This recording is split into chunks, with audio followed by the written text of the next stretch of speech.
Atos, capítulo 7. Então o sumo sacerdote lhe perguntou: Estas acusações são verdadeiras? Estevão respondeu: Irmãos e pais, ouçam-me. O Deus glorioso apareceu a nosso antepassado Abraão na Mesopotâmia, antes de ele se estabelecer em Harã, e lhe disse: Deixe sua terra natal e seus parentes e vá para a terra que eu lhe mostrarei. Então Abraão saiu da terra dos caldeus e morou em Harã, até seu pai morrer. Depois, Deus o trouxe aqui para a terra onde vocês agora vivem. Mas Deus não lhe deu herança alguma aqui, nem mesmo o espaço de um pé. Contudo, prometeu que a terra toda pertenceria a Abraão e a seus descendentes, embora ele não tivesse filhos. Disse-lhe também que seus descendentes viveriam numa terra estrangeira, onde seriam escravizados e oprimidos por 400 anos. Mas Deus disse: Eu castigarei a nação que os escravizar, e, por fim, sairão dali e me adorarão neste lugar. Naquele tempo, Deus deu a Abraão a aliança da circuncisão. Assim, quando seu filho Isaque nasceu, ele o circuncidou no 8º dia. Essa prática continuou quando nasceu Jacó, filho de Isaque, e quando nasceram os 12 filhos de Jacó, os patriarcas de Israel. Os patriarcas tiveram inveja de seu irmão José e o venderam como escravo para o Egito. Mas Deus estava com ele e o livrou de todas as suas dificuldades. Deus concedeu a José favor e sabedoria diante do faraó, rei do Egito, e o faraó o nomeou governador de todo o Egito e administrador de seu palácio. Então veio uma fome sobre o Egito e sobre Canaã. Houve grande aflição, e nossos antepassados ficaram sem comida. Jacó soube que ainda havia cereal no Egito e enviou seus filhos, nossos antepassados, para comprarem alimento. Da segunda vez que foram, José revelou sua identidade a seus irmãos e os apresentou ao faraó.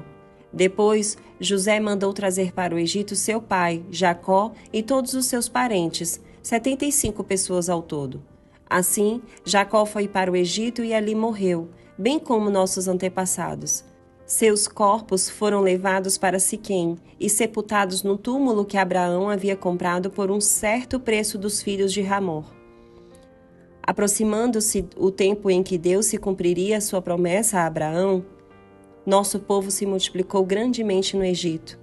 Então, subiu ao trono do Egito um novo rei, que nada sabia a respeito de José. Esse rei explorou e oprimiu o nosso povo, forçando os pais a abandonarem seus filhos recém-nascidos para que morressem. Por essa época nasceu Moisés, um bebê especial aos olhos de Deus. Seus pais cuidaram dele em casa por 3 meses. Quando tiveram de abandoná-lo, a filha do faraó o adotou e o criou como seu próprio filho. Moisés foi educado em toda a sabedoria dos egípcios e era poderoso em palavras e ações. Certo dia, estando Moisés com 40 anos, resolveu visitar seus parentes, o povo de Israel. Ao ver um egípcio maltratando um israelita, defendeu o israelita e o vingou, matando o egípcio. Imaginou que seus irmãos israelitas entenderiam que ele havia sido enviado por Deus para resgatá-los, mas isso não aconteceu. No dia seguinte, visitou-os novamente e viu 2 homens de Israel brigando. Tentando agir como pacificador, disse a eles: Homens, vocês são irmãos, por que brigam um com o outro? Mas o homem que era culpado empurrou Moisés e disse: Quem o nomeou líder e juiz sobre nós? Vai me matar como matou o egípcio ontem? Quando Moisés ouviu isso, fugiu e foi viver como estrangeiro na terra de Midian. Ali nasceram seus 2 filhos. 40 anos depois, no deserto próximo ao Monte Sinai, um anjo apareceu a Moisés nas chamas de um arbusto que queimava. Quando Moisés viu aquilo, ficou admirado. Aproximando-se para observar melhor, ouviu a voz do Senhor que disse: Eu sou o Deus de seus antepassados, o Deus de Abraão, de Isaque e de Jacó. Moisés tremia de medo e não tinha coragem de olhar. Então o Senhor lhe disse: Tire as sandálias, pois você está pisando em terra santa. Por certo, tenho visto a aflição do meu povo no Egito. Tenho ouvido seus gemidos e desci para libertá-los. Agora vá, pois eu o envio de volta ao Egito. Era esse o mesmo Moisés que o povo havia rejeitado quando lhe perguntaram: quem o nomeou líder e juiz? Por meio do anjo que apareceu a Moisés no arbusto em chamas, Deus o enviou para ser líder e libertador, assim como muitas maravilhas e sinais. Ele os conduziu para fora do Egito, pelo Mar Vermelho e pelo deserto, durante 40 anos. Esse mesmo Moisés disse ao povo de Israel: Deus levantará para vocês um profeta como eu do meio de seu povo.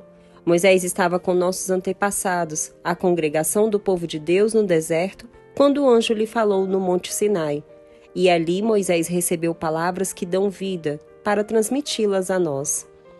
Mas nossos antepassados se recusaram a obedecer a Moisés. Eles o rejeitaram e, em seu íntimo, voltaram ao Egito. Disseram a Arão: faça para nós deuses que nos guiem, pois não sabemos o que aconteceu com esse Moisés que nos tirou do Egito. Logo fizeram um ídolo em forma de bezerro, ofereceram-lhe sacrifícios e começaram a celebrar o objeto que havia criado. Então Deus se afastou deles e os entregou para servirem às estrelas do céu como deuses, conforme está escrito no livro dos profetas. Foi a mim que vocês trouxeram sacrifícios e ofertas durante aqueles 40 anos no deserto, povo de Israel. Não, vocês carregaram o santuário de Moloque, a estrela de seu deus Renfã, e as imagens que fizeram para adorá-los. Por isso, eu os enviarei para o exílio, para além da Babilônia. Nossos antepassados levaram com eles pelo deserto o tabernáculo, construído de acordo com o modelo que Deus havia mostrado a Moisés.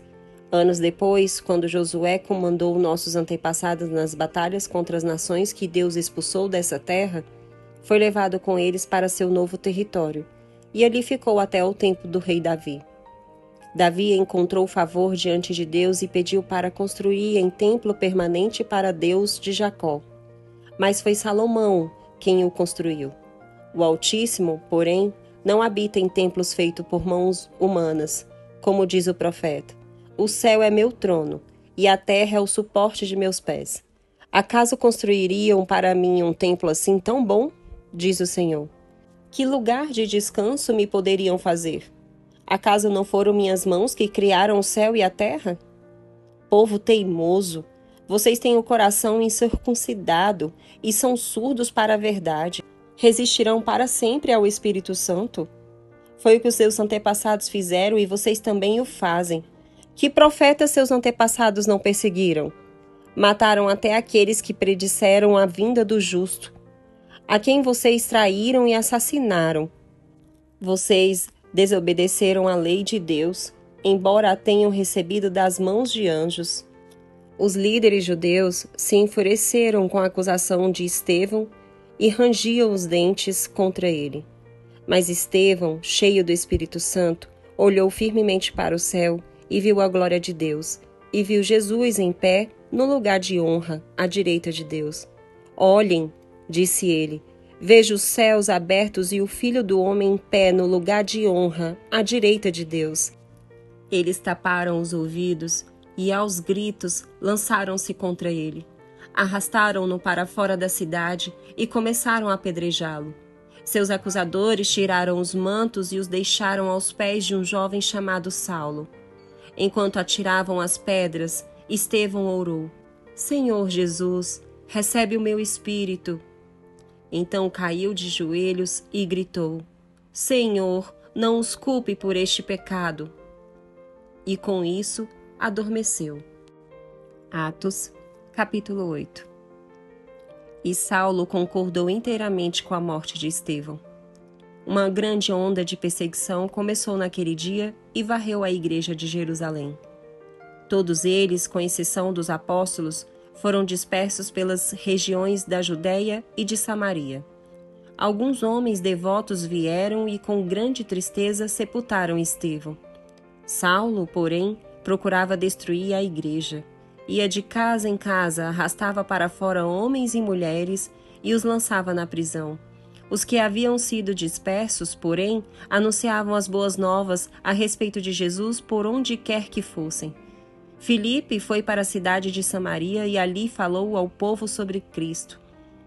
Quando as multidões ouviram sua mensagem e viram os sinais que ele realizava, deram total atenção às suas palavras.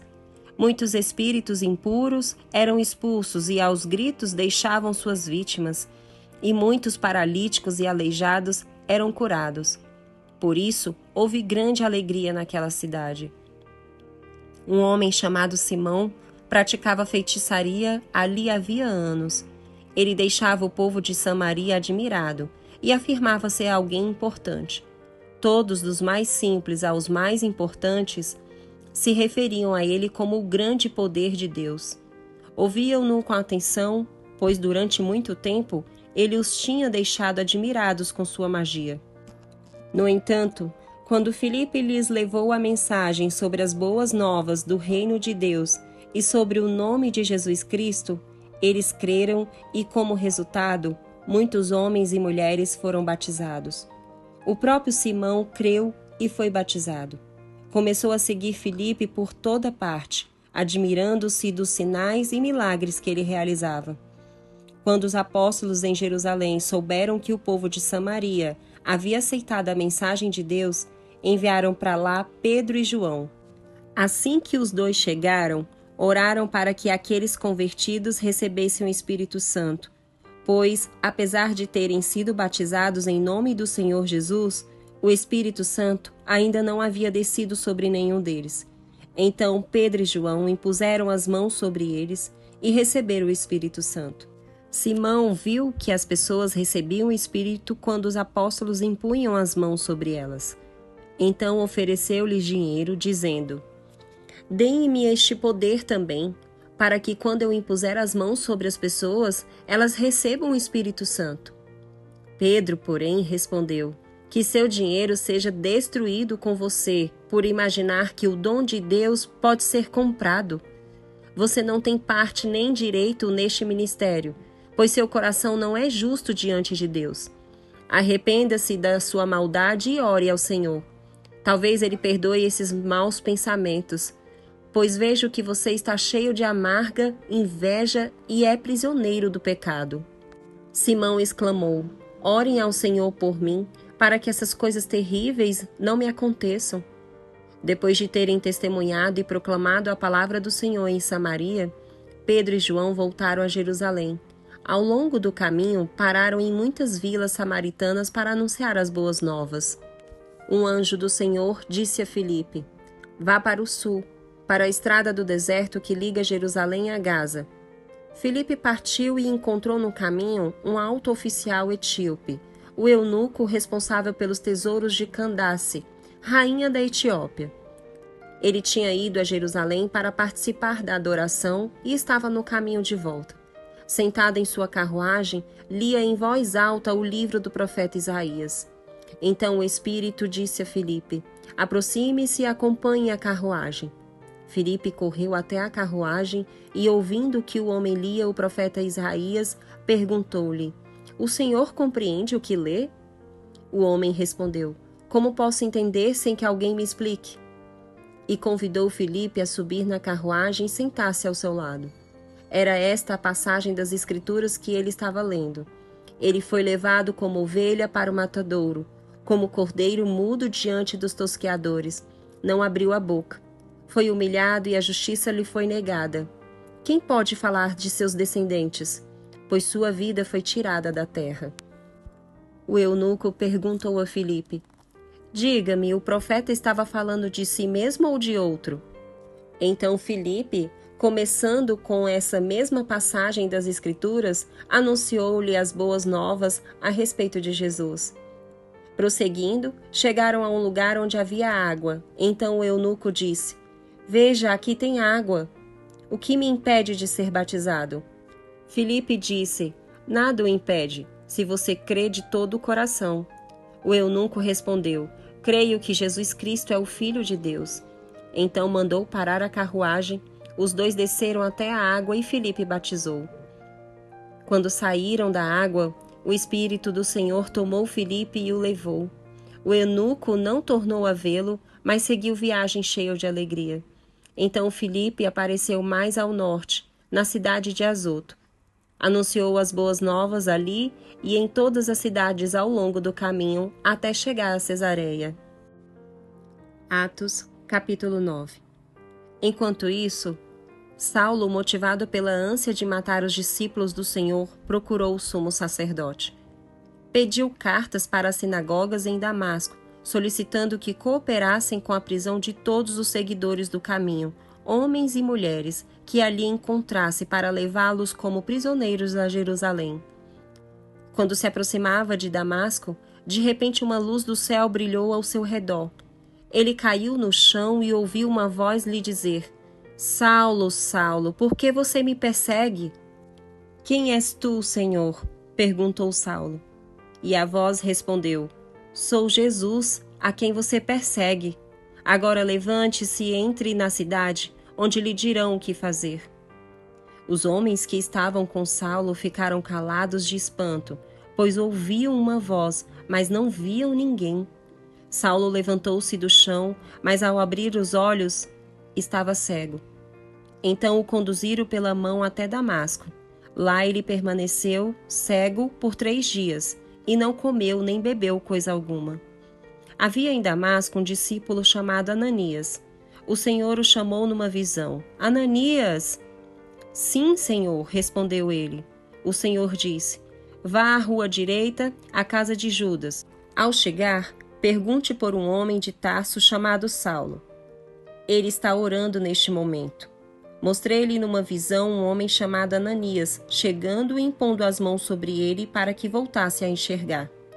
Ananias, porém, respondeu: Senhor, ouvi muita gente falar das coisas horríveis que esse homem vem fazendo ao teu povo santo em Jerusalém. E ele tem autorização dos principais sacerdotes para prender todos que invocam teu nome. O Senhor, no entanto, disse: Vá, pois Saulo é um instrumento que escolhi para levar minha mensagem aos gentios e aos reis, bem como ao povo de Israel. E eu os mostrarei a ele quanto deve sofrer por meu nome. Ananias foi e encontrou Saulo. Ao impor as mãos sobre ele, disse: Irmão Saulo, o Senhor Jesus, que lhe apareceu no caminho para cá, me enviou para que você volte a enxergar e fique cheio do Espírito Santo. No mesmo instante, algo semelhante a escamas caiu dos olhos de Saulo, e sua visão foi restaurada. Então ele se levantou, foi batizado e, depois de comer, recuperou as forças. Saulo permaneceu alguns dias em Damasco, com os discípulos. Logo começou a falar de Jesus nas sinagogas, dizendo: Ele é o Filho de Deus. Todos que o ouviam ficavam admirados. Não é esse o homem que causou tanta destruição entre os que invocavam o nome de Jesus em Jerusalém? Perguntavam. E não veio aqui para levá-los como prisioneiros aos principais sacerdotes? A pregação de Saulo tornou-se cada vez mais poderosa, pois ele deixava os judeus de Damasco perplexos, provando que Jesus é o Cristo. Depois de certo tempo, alguns judeus conspiraram para matá-lo. Dia e noite vigiavam a porta da cidade com a intenção de assassiná-lo, mas ele foi informado desse plano. Então, durante a noite, alguns de seus discípulos o baixaram pela muralha da cidade num grande cesto. Quando Saulo chegou a Jerusalém, tentou se encontrar com os discípulos, mas todos estavam com medo dele, pois não acreditavam que ele tivesse de fato se tornado discípulo. Então Barnabé o levou aos apóstolos e lhe contou como Saulo tinha visto o Senhor no caminho para Damasco e como ele havia lhe falado. Contou também que em Damasco Saulo havia pregado corajosamente em nome de Jesus. Saulo permaneceu com os apóstolos e andava com eles por Jerusalém, pregando corajosamente em nome do Senhor. Também conversava e discutia com alguns judeus de fala grega, mas estes procuravam matá-lo. Quando os irmãos souberam disso, levaram Saulo a Cesareia e de lá o enviaram a Tarso. A igreja tinha paz em toda a Judéia, Galiléia e Samaria, e ia se fortalecendo à medida que andava no temor do Senhor. E, encorajada pelo Espírito Santo, crescia em número. Pedro viajava por toda parte e foi visitar o povo santo que vivia na cidade de Lida. Ali encontrou um paralítico chamado Enéas, que permanecia de cama havia 8 anos. Pedro lhe disse: Enéas, Jesus Cristo cura você. Levante-se e arrume sua maca. E no mesmo instante ele se levantou. Todos os moradores de Lida e de Sarona viram Enéas e se converteram ao Senhor. Havia em Jope uma discípula chamada Tábita, que em grego é Dorcas. Sempre fazia o bem às pessoas e ajudava os pobres. Por esse tempo, ficou doente e morreu. Seu corpo foi lavado para o sepultamento e colocado numa sala no andar superior. Quando os discípulos souberam que Pedro estava perto de Lida, enviaram 2 homens para lhe suplicar: Por favor, venha o mais rápido possível. Então Pedro voltou com eles e, assim que chegou, foi levado para a sala do andar superior. O cômodo estava cheio de viúvas que choravam e lhe mostravam os vestidos e outras roupas que Dorcas havia feito para elas. Pedro pediu que todos saíssem do quarto. Então ajoelhou-se e orou. Voltando-se para o corpo da mulher, disse: Tábita, levante-se. E ela abriu os olhos. Quando ela viu Pedro, sentou-se. Ele lhe deu a mão e a ajudou a levantar-se. Em seguida, chamou os discípulos e as viúvas e a apresentou viva. A notícia se espalhou por toda a cidade e muitos creram no Senhor. Pedro ficou em Jope algum tempo, hospedado na casa de Simão, um homem que trabalhava com couro. Curta, comente e compartilhe.